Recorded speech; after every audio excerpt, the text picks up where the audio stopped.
Mabuhay and welcome back to the channel. My name is Tez Milan. I am a Filipino-American creative. The reason why I'm in California today is because I have the wonderful opportunity to interview the owner of Philippine Expressions Bookshop, which is located in San Pedro. She's retiring this year. She turned 85. She's like, I'm done, I'm out. Now I'm just gonna move on and have a really nice life. I'm gonna go interview her, talk to her about her bookshop, all the things that she's done to keep and preserve and put forth the Philippine culture in specific to Philippine literature. Philippine Expressions Bookshop, let's go. You have it in your website. The bookstore is for Filipino Americans who are searching for their roots. Dedicated to them. Yes, it's dedicated to them. You started your journey with owning a bookstore in the Philippines. When you first started this bookstore, did you know, I want to help preserve our culture, I want to help promote our culture and instill pride in our culture? When I left the Philippines, I really wanted to have a home for Philippine writings outside the country. LA is such a populous Filipino population being here. I thought it's the right place to be. You left the Philippines, not necessarily because you wanted to leave. You, in a way, had to leave. Did you know that you wanted to create this space? I have to reimagine what I wanted to do, because when I was in Manila, I had that little home called Linda Bookshop. I had young people coming in anxious to know about their Philippine roots despite the fact that they live in the Philippines. I had to leave because you probably don't know the reason. Towards the end of martial law, some military officers would come to the bookshop to look around. At first I said, I'm happy because we have military officers who are book readers. Then I realized they didn't come for that purpose. They want to scrutinize if I have subversive materials.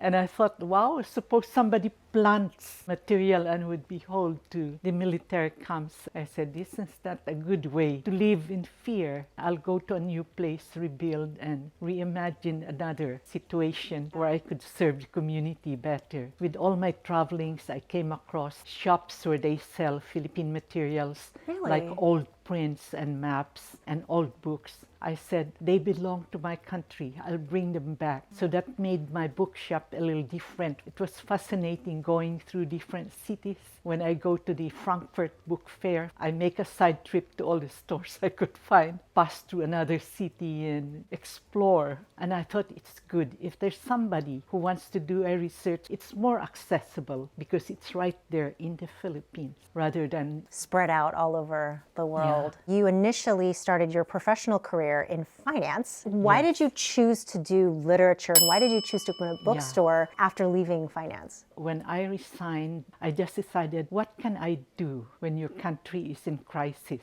Do you flee the country or you stay put and help? And I just decided, I've been away for some time. I would like to experience history in the making as martial law was unfolding. That's how I decided the young people need to know and go deeply into their culture. This exposure, having a bookshop, would be a step forward rather than go into another kind of business that many other people are doing anyway. It's funny because my background is not in history or in books. But my father was a lawyer and I've been exposed to books. And when I was growing up, it was during the Japanese occupation. I had no access to books because you go to evacuation place and you have no books to read. So when I was growing up as a kid, I really got hungry for something to read. Post-liberation, there was not enough books. I said, well, I don't want other children to have the same experience. I'll open a bookshop, and I'm very close to young kids in my family, and books are their companion and friends for life. Many of our people from Manila, when they travel and they pass by the bookstore, they said, you know, you have a lot more Filipiniana materials here than some of the bookstores in Manila. I'm concentrating on Filipiniana. I get it from different publishers, and some of them are out of print titles. It's not very easy to see them in Manila anymore. The name of our company, Philippine Expressions Bookshop. I wanted to use the name Expressions emotions, because I want the bookshop to carry all the emotions, the expressions, and all the thoughts of Filipino writers being found in one location like here. As a Filipino American, and this is my ignorance, I'll admit Yes. that, like, I'm just so curious, why is it that even in the Philippines, I've come across several other Filipinos who were born and raised in the Philippines, but they're still not really familiar with their own Yeah. culture. Like you were saying earlier, you found these young people who were coming to your bookstore because they wanted to know more about their own culture, and yet they're from the country. Why is that? Well, I think the major bookstores in the Philippines, they import a lot of US books, and they become a dumping ground for what we call leftover books that are not sold by US publishers. If they're cheap, they're brought into different countries, sold to third world countries. So you go to a major bookstore, you see more US published books, not relevant to the country, really not going deep into the culture. The colonial mentality. Is that what it is? Very strong. And what's foreign is more attractive than your own. So it's a displacement of an ownership Of the ownership culture. of culture. And so they're more familiar with American culture, Definitely. European culture. And it gives them status to know that, oh, I know more about Europe than you do. But you ask them, have you been to Timbuktu in the Philippines or any? No. Where's that? And yet they're familiar with foreign lands. That's why it's important that we carry the books that would open our eyes.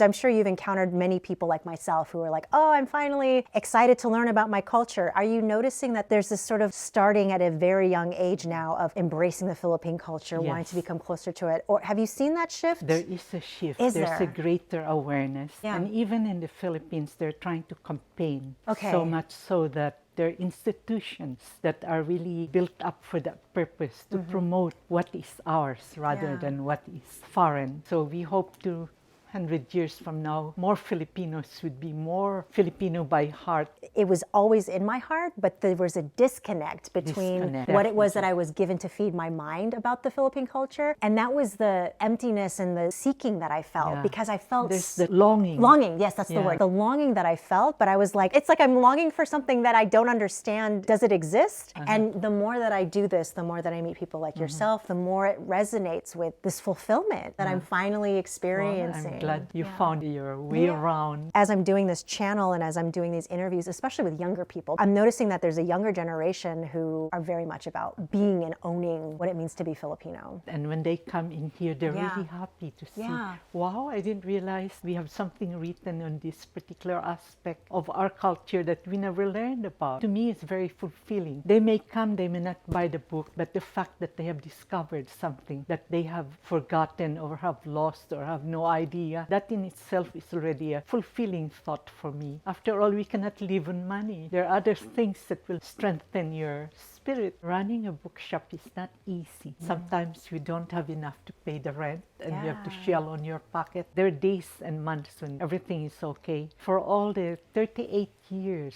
it has not been a smooth journey, but it had been a fulfilling journey in more ways than not. And you can count it in cents or dollars. You can count it in the number of lives that you've touched.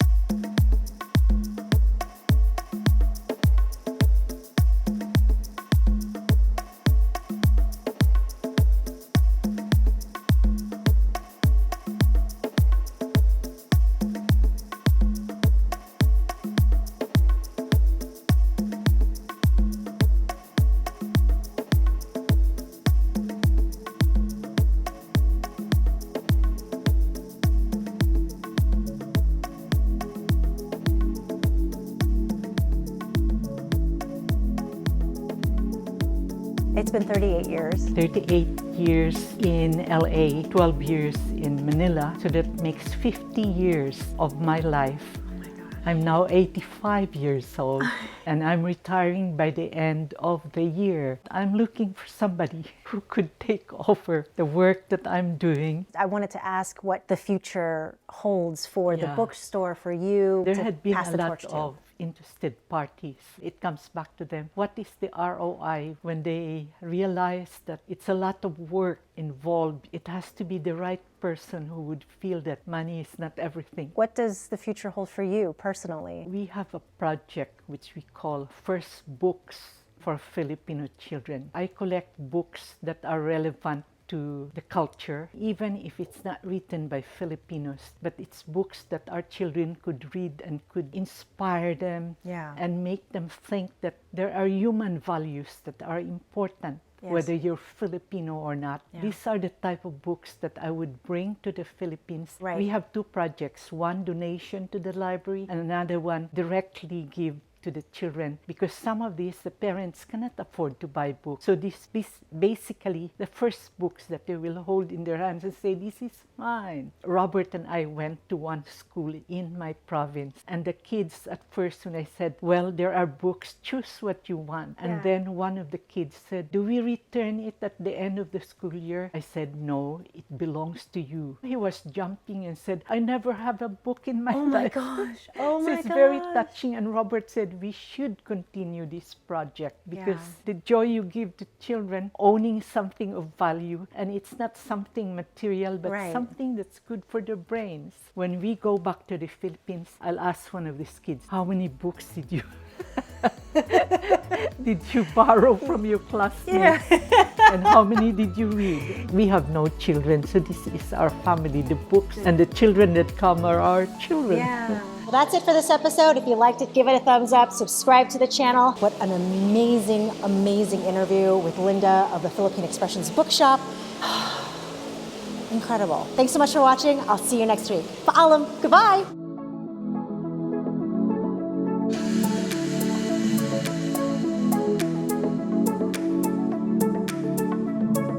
I hope we find Robert. Did he leave us? No, he's somewhere around. In our gallery. Oh, is he? Oh, he's reading? Is he a big reader? He is. Yeah. And you know, just give him a book and he's happy.